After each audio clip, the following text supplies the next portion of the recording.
So there's this great story about Roger Federer and his tennis coach, Paul Annacone, who also coached Pete Sampras. He's a legend in tennis. I remember hearing this story on the Finding Mastery podcast with Dr. Michael Gervais. And the story goes like this, as Paul tells it. Federer loses 2 years in a row in the US Open to Djokovic. Both times he had a lead. Both times he was holding match points. So he loses 2 years in a row. Now, when this happens, his coach, Paul, is like absolutely devastated. And 4 hours after the match, he decides to go over to visit Federer. He goes over to his hotel in the evening to kind of check on him. And Paul's an absolute wreck, like totally distraught over the loss in the US Open. And yet he finds Federer at the hotel, laughing and playing with his kids on the floor. And so Paul kind of comes to the room and says, hey, can I talk to you? And so they go into their room, and Paul's just like, hey, I want to talk to you about what happened out there today. And Federer responds by saying, yeah, I know, like such a bummer, but I've won a bunch of matches where I should have never won. That stuff just happens. So when is the next tournament anyway? Like his response is just so cool. And now Paul, who had actually been coaching Federer for a few years, I mean, he's still just dumbfounded. Like, how could he not be completely rocked by this devastating loss? The thing is, it's tempting to think that there are really only two ways to be after a loss. You're either like pissed off, angry, and you can't sleep, you're just miserable, or you're complacent, like you've given up on your team, you're apathetic. But that's the tyranny of the or type of a mindset. And the reality is, we can be like Federer with a lot of work, right? We can be both accepting of this reality, which is that sometimes we're going to lose games, ones that we think we should have won. And we can be both accepting of that loss and also committed to the process of improvement and to continuing to compete and caring deeply about being successful, about winning. And that's what we're going to get into in today's episode of the Coaching Culture Podcast. This is really for coaches, even potentially athletes, maybe even some parents that feel every loss, right? Feeling losses heavy, being miserable after a loss, like it can be a motivator. It can work, right? There's a lot of successful coaches. Like you think about Bill Walsh and his book, The Score Takes Care of Itself. He talks about that 0 points for winning mindset and how he was just miserable after every loss. And that drove him out of the profession of coaching though. And I think this is the case. There are a lot of coaches who win, who experience loss as absolute devastation, and it motivates them, it drives them, it pushes them. But so often the story is that these coaches go on and they retire and they move on and they have regrets. And I know because I've read a lot about their regrets. Here's the thing. You can still be successful and not have to feel every loss to the depths of your soul. Right? There's so many great performers like Roger Federer and leaders and coaches like the John Woodens, the Brad Stevenses, the Dick Bennett's, right, Tony Bennett's, right, who start to have who have really trained themselves to be able to have a more healthy response to losing. They weren't always like that, but it's something they worked on. And that's what we're going to talk about today on the Coaching Culture Podcast, is how to handle losing. Welcome to the Coaching Culture Podcast. I'm JP Nurbin. Our mission here is simple. We want to help coaches become better leaders and build better team cultures. Today, I'm joined by my co-hosts, Nate Sanderson and Betsy Budrick. If you're interested in learning more about our work as leadership coaches and facilitators, or if you want to explore our online courses and books, head on over to tocculture.com and betsybudrick.com. When you're at tocculture.com, do not forget to subscribe to our weekly newsletter because it comes with the notes from each podcast episode, our latest articles, and very practical culture building tips through our Culture Builders series. Welcome back here, JP and Betsy. Over break, I had the opportunity to escape my own problems and read about somebody else's in a book called Rough Magic, which is the story of Bill Walsh when he returned to Stanford after his career at the San Francisco 49ers, where he won 3 Super Bowls and retired, I think, in 1989. He went into the booth for NBC for 3 years and then went back and took the Stanford job when Denny Green left to go coach the Minnesota Vikings. And so this journalist followed Walsh through that entire season, his first year back in college football since the late 70s, and really chronicled the ups and downs, both of the team and kind of adjusting to Bill Walsh's coaching style, but also chronicled Bill Walsh kind of the man in that role. And what I found really interesting, and this has really made me think a little bit here, kind of at the midpoint of our season, about myself in terms of how I respond to the moments when I feel the most emotionally charged as they relate to the way my team is playing, performing, or practicing. So in the book, Walsh has some funny anecdotes where his team is not playing well, or he doesn't call a good play, or he's frustrated with his offense. And you can tell, like, he almost has this undiagnosed sort of manic depressive up and down throughout the course of a game or throughout the course of a preparation week, where my team sucks, we suck, I suck, and he's just, because the last play didn't work, he is just ripping himself or ripping his team apart. And then 2 minutes later, when the play does work, he's like, I got this. We know what we're doing here. We can beat Notre Dame, and it's just this roller coaster up and down. And I think as coaches, particularly those that are in season, like, we can really identify with feeling, if we were to map our feelings, being tied to the way that our team performs. And what I've been reflecting on here, and as we've talked a little bit in preparation for this episode, I don't know if that always serves me. And I think that's where I really want to explore a little bit here is, number one, how do you guys see this manifesting in the coaches that you're working with or have experienced yourself? And then eventually, how can we handle this tendency of our own to feel and respond in kind to the way our teams might be performing? Nate, you kind of describing Bill Walsh made me a little think about myself on the golf course and how I often respond to a good shot or a bad shot.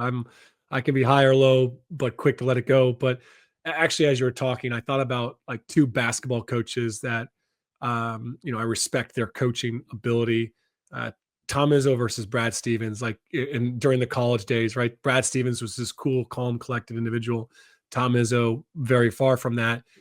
And I remember thinking, well, Brad Stevens just must feel less emotion. Like he must be just, process driven guy after a game, goes home, just chills out, relaxes.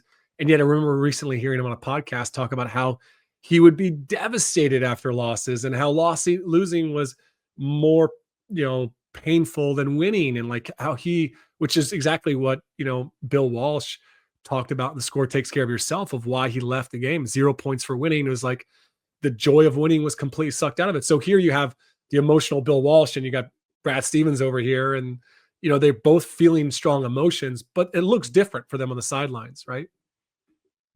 Well, and you're mentioning Brad Stevens, and I'm thinking about Tom Izzo and just seeing the visuals. I've learned, and I'll say this is a bit of self-reflection as well, that I've learned that often the people who seem the least emotionally engaged or expressive sometimes feel the strongest levels of emotion. But they have this awareness of like, okay, me reacting to everything that I'm feeling in this moment or in relation to how my team is practicing or playing or performing maybe isn't helpful to allow me to do what is mine to do. And I even think, Nate and I were talking about a basketball game that you were just at, Iowa versus Maryland, and who I was as a coach, how I showed up as a coach on the bench is very different from Betsy in her living room. Like watching that game, especially in the second half, I'm yelling at the TV. There is no filter on my emotions or the words coming out of my mouth. Absolutely would have been very different had I been sitting on the bench during that game. It wasn't that I feel differently than I did when I was coaching. It's that I understand what's needed from me in my position, what's in service of my team, what's helpful and not helpful, given the role that I played on that bench in that space, is very different from what I feel free to do on the couch in my living room. I made me think of just even talking recently with my sister about parenting and how challenging and emotionally the emotional moments of parenting. And one thing that I've had to work on a lot in my parenting is when I get maybe frustrated with my kids and maybe I'm a little snap at them, is I oftentimes would not really have a lot of compassion for myself, and I would get really down on myself. And the thing is that I'm reflecting on all this where I try to move to a place of is that I oftentimes had this thought running through my mind of like, I shouldn't feel this way. I should only feel love for my kids. So I should only feel like pure joy at all times because they're special and all that, right? I should never feel angry. And yet that belief itself actually triggers all these other wave of emotions of guilt or shame or feeling like I'm a bad father. But it's really like, I shouldn't react that way, or I shouldn't respond in that way. That's not the best way to respond. And so just sometimes separating those beliefs from the feelings, but I think is really important. But recognizing that sometimes I think, whether it's as a coach and we experience a loss and we're trying to be this transformational coach, we're trying to be there about the kids, and all of a sudden we feel like crap after a loss. We probably go to this place oftentimes of, I shouldn't feel shouldn't feel this way. I'm a process driven coach. I'm about here about the kids, and yet I'm down in the dumps, and I'm can't sleep because we lost a basketball game.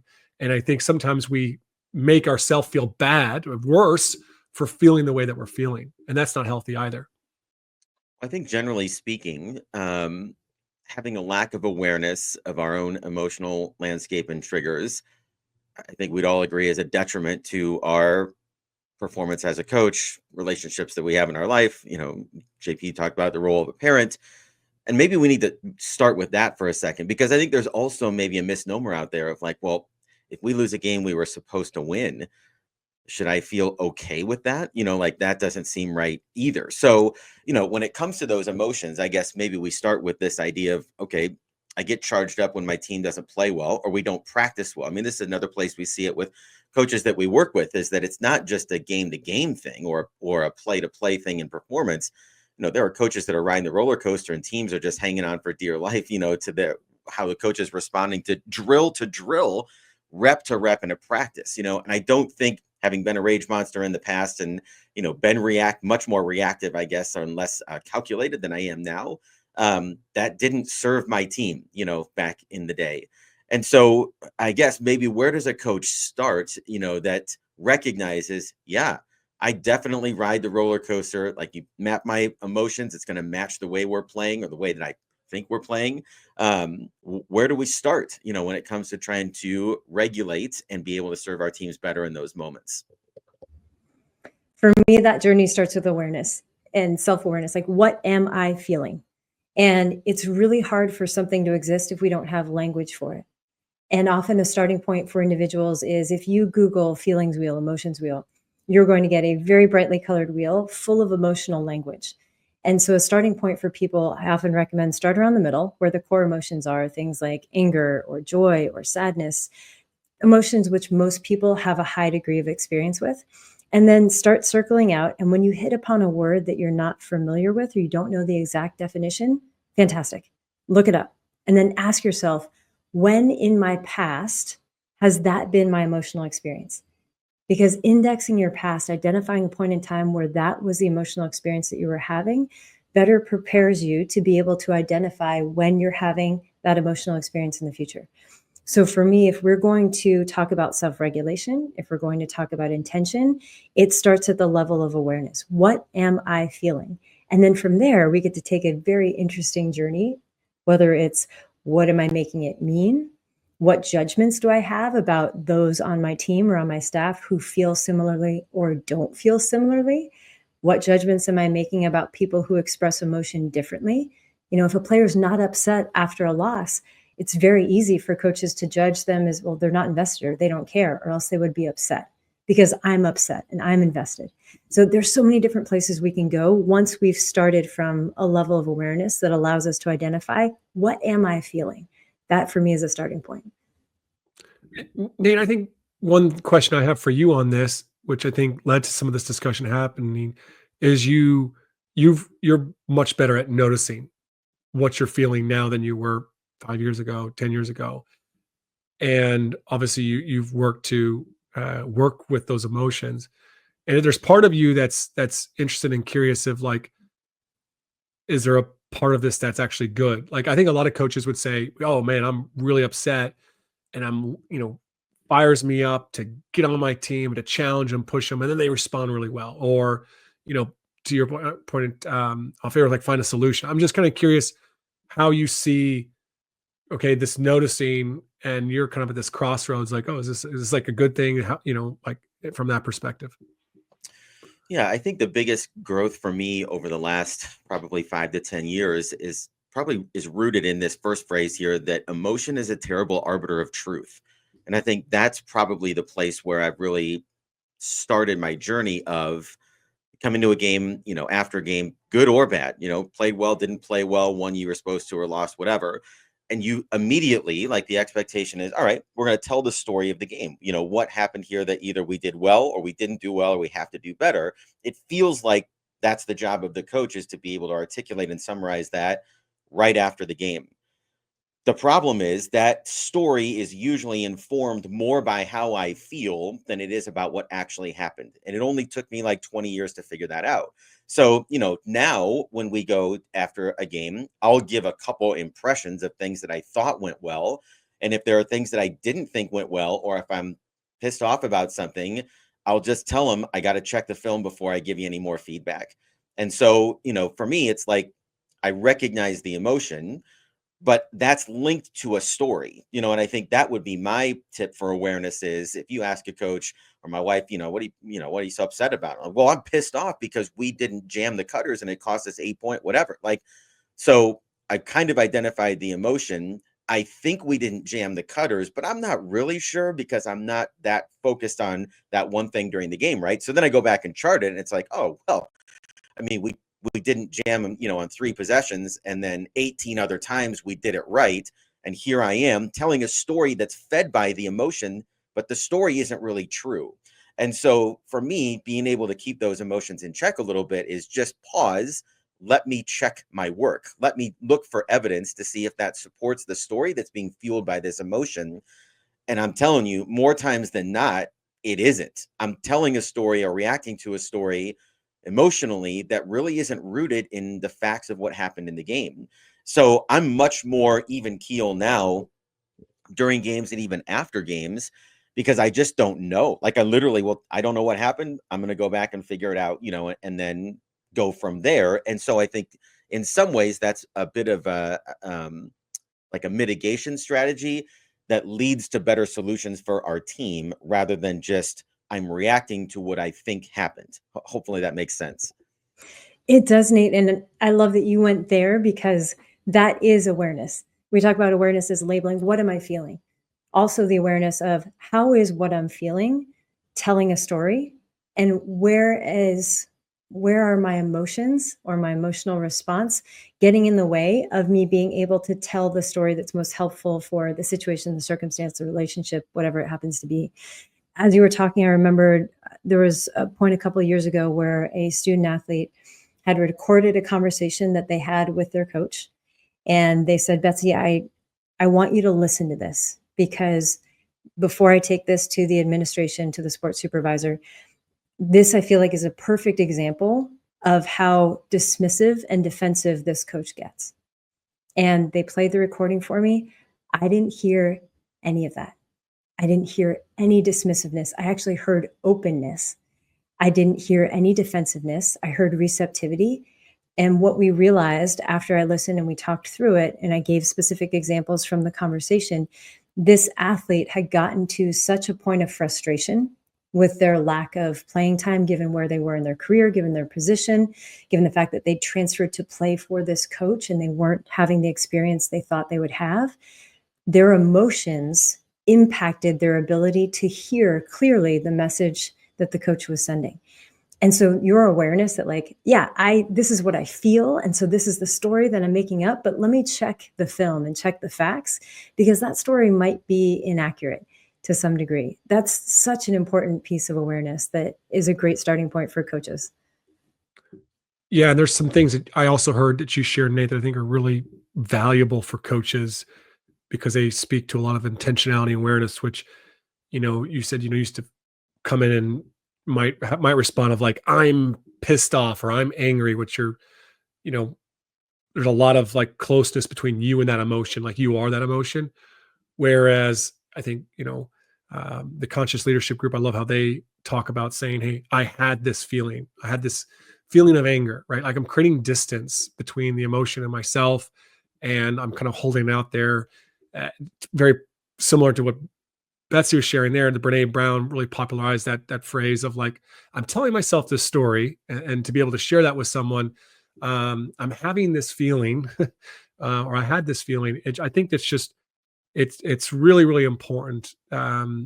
It's a way of holding those kind of emotions really really lightly that I think is super super valuable for us in that noticing thing. I think the other thing when it comes down to noticing is when you have the emotion or the feeling there, like, can you feel it and be aware of how maybe even reacting? Like, what are you doing? Like, oh my gosh, I'm yelling at my team here. I'm blowing up on them. Um, what's my story I'm telling? Like Betsy said, what are some of the thoughts that are going through my head? Just even being able to write those thoughts down and just get them out on paper is often a great way to do that. In like post game, write down, okay, what am I thinking? Just dumping that down there. Naming the emotion. I often ask coaches, like, hey, what are you feeling right now? I'm sensing, like I'm sensing a lot of emotion, but what would you say that emotion is?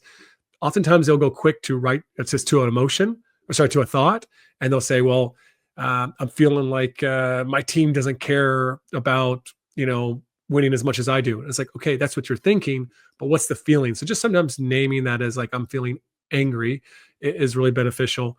And then we've also talked about the somatic work of just locating it within your body or your breath. So all these things of noticing open up possibilities for you to make a shift to respond differently. But as you both have said, if you're not sensing, if you're not noticing, then you're going to be, as the conscious leadership group says, below the line, right? You're going to be stuck in that story, fully triggered, and you're not going to be a lot of help for most people.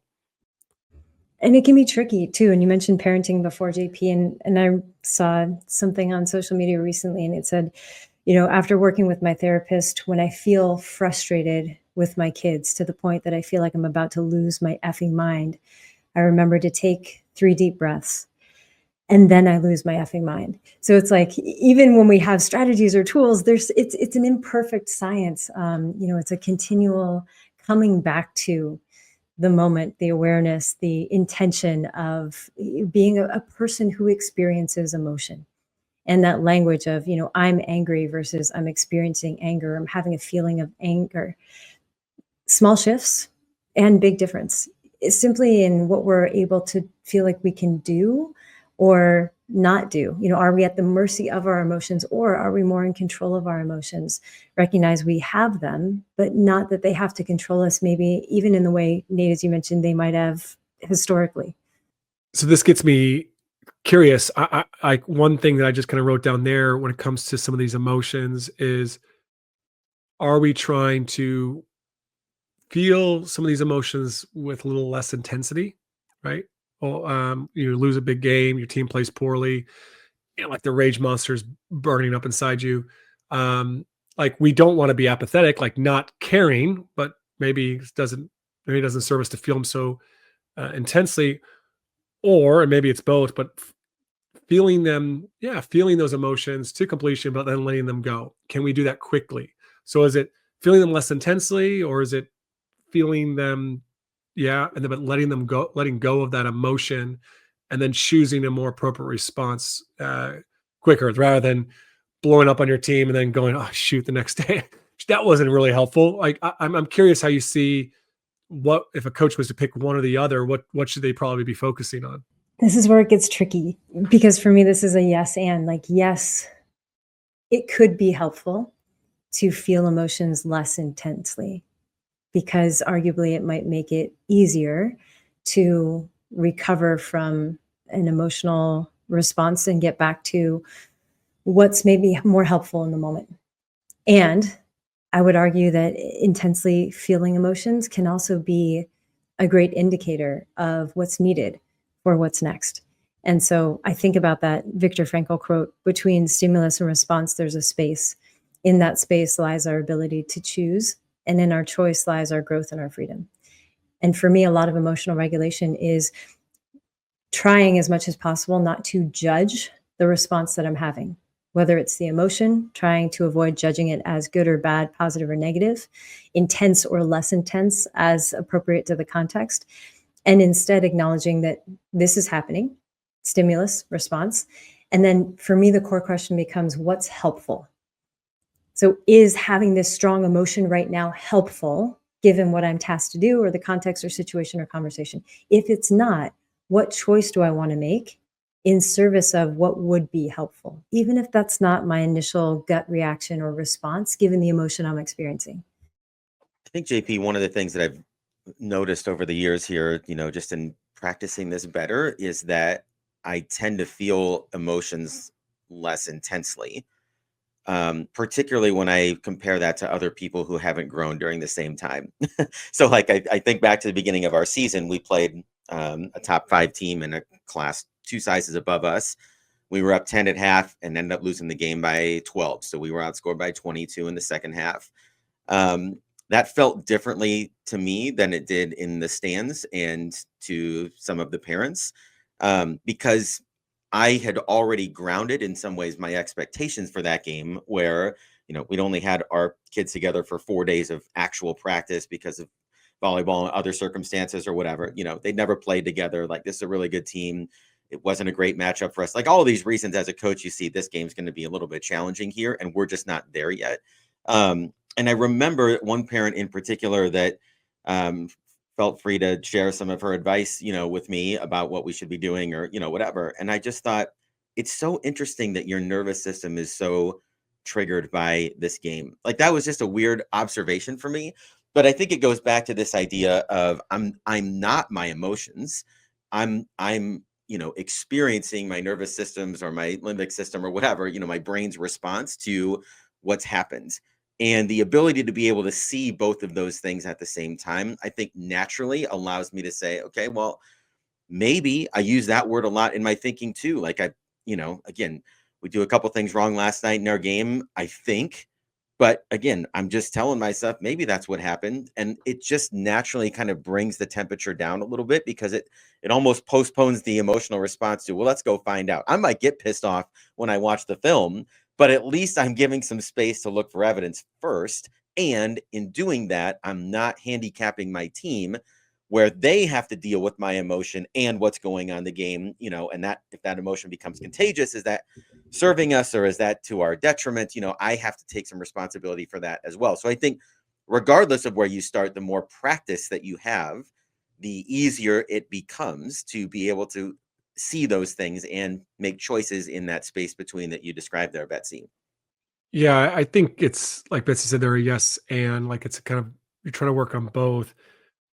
I look at probably one of the things that I'm most proud of in the last 10, 15 years of my life is how show up for my family. Like my brothers and my sisters, we all just got together for my brother's wedding there a couple weeks ago.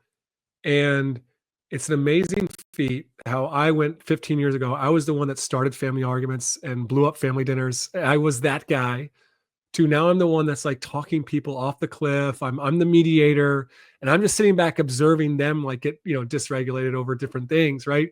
And to be in that place where I don't feel like these emotions as intensely, or if I do, I'm quicker to notify and then release it. So they're kind of both, and I'm getting better at both those things. But I think about so many times as coaches, I think we say, "Hey, I'm going to be a transformational coach. I'm going to be better this year. This is why I coach."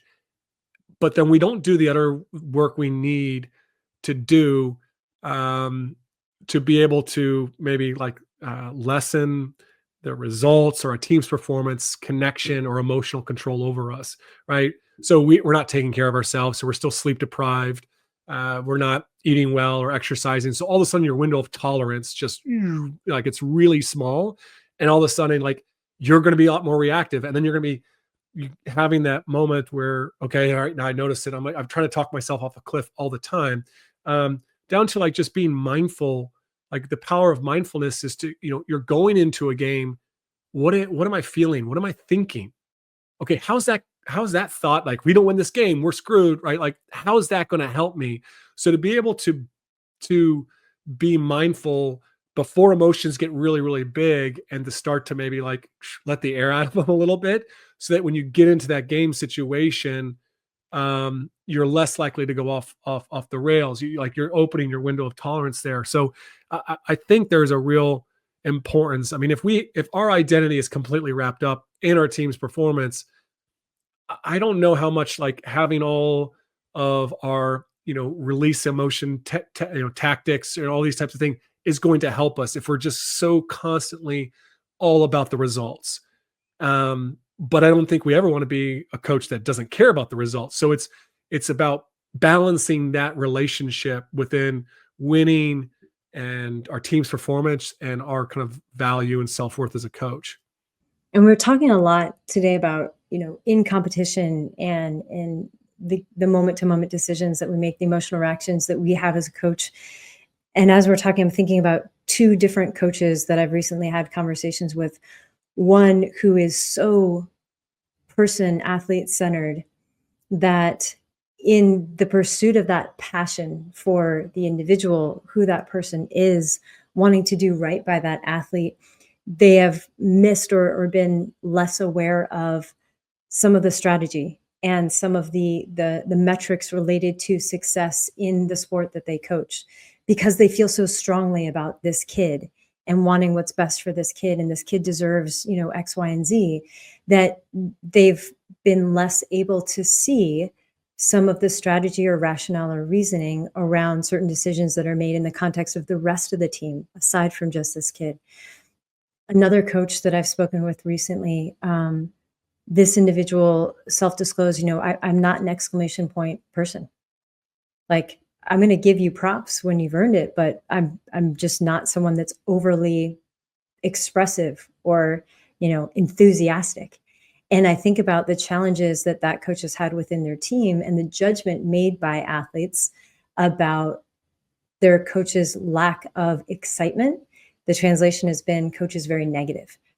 Arguably, this individual is not negative. They're simply a little more emotionally tempered or neutral. But it's the expectations of the student athletes related to the sport, related to the gender, related to the list goes on. So unearthing who am I in relation to my own emotions, what emotions are helpful or unhelpful given what I'm asked to do and who I interact with.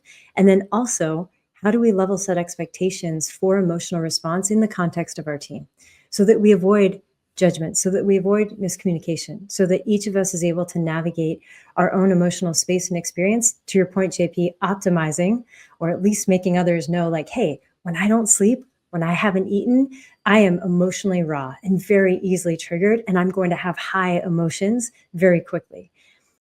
What can we do individually and collectively to set ourselves up for highly emotional moments, games that really matter, let's say, to be able to weather the storm collectively, knowing a lot of emotions are involved. And if we can help ourselves regulate, we stand a better chance as a team of being able to experience something in a way that is more helpful than unhelpful when we have the highs and lows that are naturally part of competition. Yeah, and we talked, JP, a little bit before recording here about, part of my reflection on this is that I'm not trying to become an automaton. I don't want to become a robot that doesn't feel. I know that's not going to happen. What I'm more interested in is how do those feelings, or can those feelings fuel me personally in a more positive way? And the thought comes from our friend of the pod, Alex Auerbach, and I had a conversation on a different podcast a couple of weeks ago, and he was talking about, how performance anxiety, or what we label as performance anxiety, is really the body preparing for action. And so if you're going into, a big performance and you have the butterflies and you're a little nervous and jittery, like, that's great. Like, one, you've earned that. And two, let's think about how we allow those feelings to fuel our early energy in the game rather than being something that we're trying to overcome.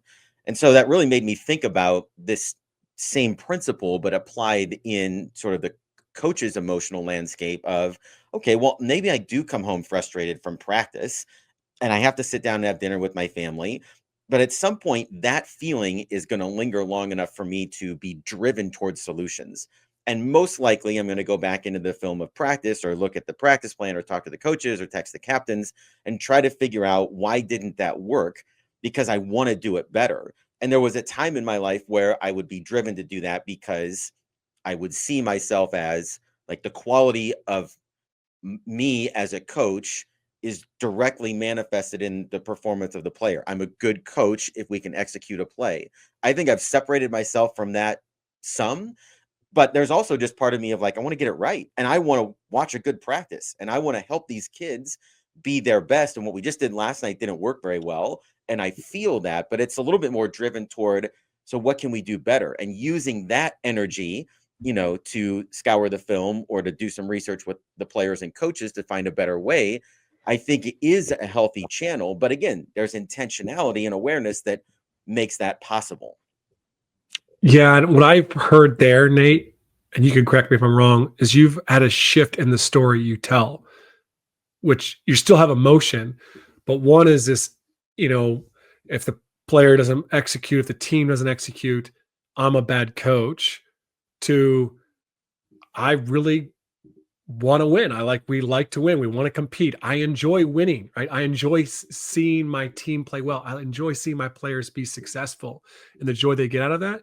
So I care about this, right? And there's going to still be emotion behind that, but you're less tied to the story of Nate the bad coach and more of Nate the coach that really wants his players to play well because he just finds joy in that. And I think that is oftentimes maybe the difference between these elite competitors that we really respect, that have they compete with a lot of joy and they look free, and then others that can really tense up. Is there's this story, there's this narrative that's running through their mind, and so just being intentional in that story and shifting that for you, I think it's changed maybe that emotional intensity, but also even the emotional experience for you. I think one thing that's important to mention as I'm listening to both of you talk, we've talked a lot about managing emotions, right? And emotional regulation. And sometimes, especially when we're watching athletes manage emotions, what it can look like is suppressing emotion. And so just to clarify for everyone listening, ideally emotional regulation is about processing emotion, not stifling or dampening or pushing aside or down or under emotion. To manage it doesn't necessarily mean to keep it under control. As you mentioned before, JP, it means to experience it and to move through it to a place where we now have the agency to take ownership for what comes next. But I think when we even using the phrase like, well, you have to be able to manage your emotions. It's like, you got to be able to shut it down because something else needs your attention. And it's like, yeah, no, it's less about shutting it down and more about turning on your ability to process emotion in a certain time frame so that you regain access to whatever is needed for what's in front of you. And isn't there a bit of like that, of like managing expectations is probably, like, I think about a coach going into a game and they feel like, man, I've done everything here to set my team up for success. And then the team goes out and plays like absolute garbage. They turn the ball over a million times and they're all, they're going absolutely ballistic, right? There's the rage monsters at brewing and all that, right?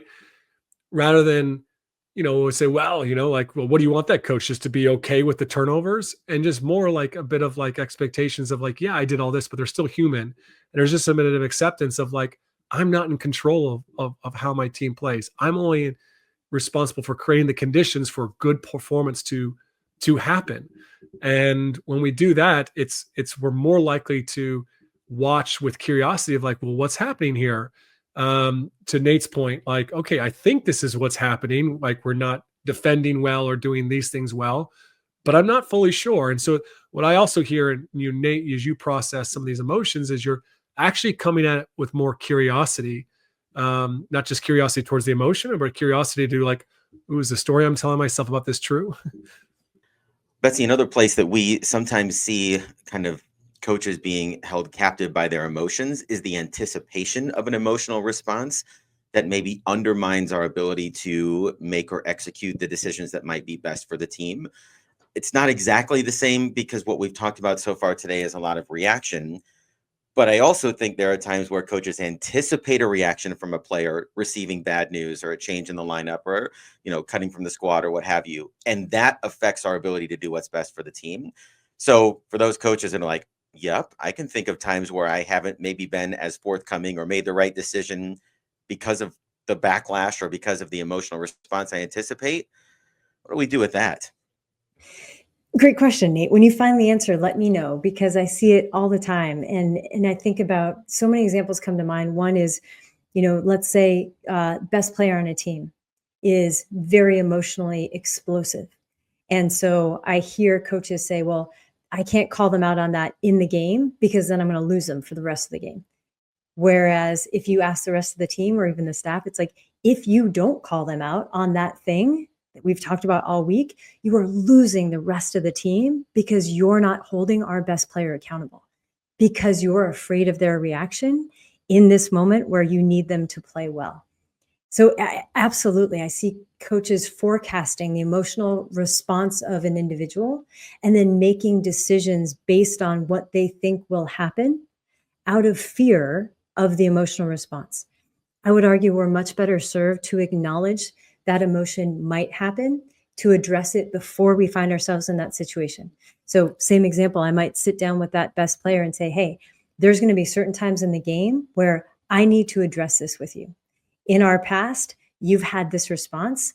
That response isn't helpful for your performance in the moment. Transparently, I can't not go there with you because it's not good for our team. So before we find ourselves in that situation again, let's talk about what it looks like when I need to go there and you still need to be in a place where you feel like you can play well. These are conversations we can have. We often don't. We simply, as a coach, control what we can control and say, like, yeah, I wish I could, but I can't because I need them to do this thing. But then at what expense? I think sometimes that's a question we fail to ask, and it's a really important question to consider. And I think that pre-work is really, really important. I mean, even if it's not needed, right? Like that's part of our early season one-on-one interview is, a lot of coaches now will ask, how can I coach you better? Which is a really broad, I mean, it's a great conversation starter. But I think being more specific of when I need to correct you or I see something that I think is a detriment to the team, what is the best way for me to communicate with you in those moments? And doing that in the neutral setting, not fired up in the moment, that type of thing. Like now we have a game plan that we've agreed upon and I can access that with, when and if I need it. I think it's a lot of work, obviously, depending on the roster size and that sort of thing. But if there are certain individuals that we anticipate those being issues, I think doing that pre-work is definitely worth the investment. Here's one other thing I want to leave coaches with as we get out the door here. All of this conversation about awareness of our emotion and naming it and recognizing the stories that we tell, like certainly it serves us. But as transformational coaches, here's something else that I found really in the last year or two that has had a tremendous impact, I think, on our players. A little backstory: when I first started teaching at Louisa Muscatine, we did this professional development intervention called a Think Aloud in our classroom. So we were required to read a book with our students, with our classes, and then like do a monologue of what we are thinking about as we're reading the book. Okay. So we're being transparent about how we're processing the plot and the characters and cliffhangers and that sort of thing. And I really didn't get much out of that in the classroom, I'll be honest with you. But I thought a lot about that in the last couple of years here because we've sort of stumbled into doing that with our team as a natural next step to sort of my growth in being able to do this individually. So there are times when we're going through the film, again, I'm looking for evidence of the story, right? And I might show, here's 4 examples of when we feed the post and we're not reading leverage. And that frustrates me. And I will say that in film, like I feel on the sideline, I feel myself getting frustrated because we've worked on this, talk about this. It's in the scout, it's in the film. And so when I snapped at you in the timeout after that, in a large part, it was because of the expectations and what I was feeling and the story I was telling myself, whatever. But that think aloud of like, here's how I experienced emotion. Here's how I thought about it and the story that came from it. And now 24 hours later, 48 hours later, here's what I know to be true after watching the film or thinking more about it, has had a tremendous impact, I think, on how our players are able to do the same thing. Now, they're not journaling and we're not having a conversation every day, but I'm telling you, JP and Betsy, nobody is doing that in their life. Their parents are not processing their emotions when they screw up or have to discipline in ways like that. Their teachers aren't doing it. Their friends aren't. Nobody is demonstrating that level of transparency and struggling through it as we all do as human beings. And sport provides the perfect context to be able to do that, where we have emotional experiences on Tuesday night, 2 days to process, think and explain and dialogue a little bit about it, and then use what we learned to prepare for Friday night, there isn't a better system in place for us to be able to not only practice this ourselves, which will benefit our families and our parenting and our relationships, but also to do that with our players. That is an incredible opportunity for impact if we're willing to do that hard work for ourselves and do it with our kids. Nate, I can't think of a better invitation to give coaches listening, because you're absolutely right. Like, we have such an opportunity, in part because of the emotional quality of sport and competition, to be transparent about what's true for us. And we know how Gen Z values transparency. And so being able to talk about what we are experiencing, what we're thinking, the story we're telling ourselves in real time, that think aloud that you mentioned, and inviting them to do so. And when you mention those one-on-one interviews, when I need to correct you on something, what's the best way for me to be able to do that? I think also sharing responsibility with the student athlete, asking, when I correct you in a way that doesn't land well or doesn't work for you, how are you going to take responsibility to make that known to me? Because the rub I run into a lot of times with coaches is, Betsy, I feel like I've got 20 different ways that kids want to be communicated to. And I, as one person, don't feel like I have the capacity to be all things to all people at all time. And so I say, the good news is you don't have to. You can share this responsibility so that if you miss the mark in some way, how are they going to make it known to you? And if they're not going to make it known to you, how are they going to move forward so that it doesn't just become something that months from now ends up on an anonymous survey? So sharing that responsibility, that taking ownership collectively for the fact that, yes, we have emotions, and some of them will cause us to not experience our best moments with each other. And that's okay. It's our commitment to what we do when that happens, how we treat each other in that space, how we make that information known, that tells the story of what we get to experience together. All right, that's it for today's episode. Thanks for listening into the Coaching Culture Podcast. If you enjoy this podcast, I would encourage you to check out the Culture Builders Podcast. They're short 3 to 5 minute episodes with myself, and I drop them a few times a week. And they have practical ways to grow as a leader and build a better culture. You can also access those culture builders through my Substack, which will have a link in the details of this episode for you to subscribe to my Substack if you read articles there. I'm dropping this week a few specific tools that I give coaches that struggle to deal with losing. If you enjoyed today's episode also, please be sure to subscribe to this podcast if you don't already, as well as share this episode with other friends in coaching. Thank you.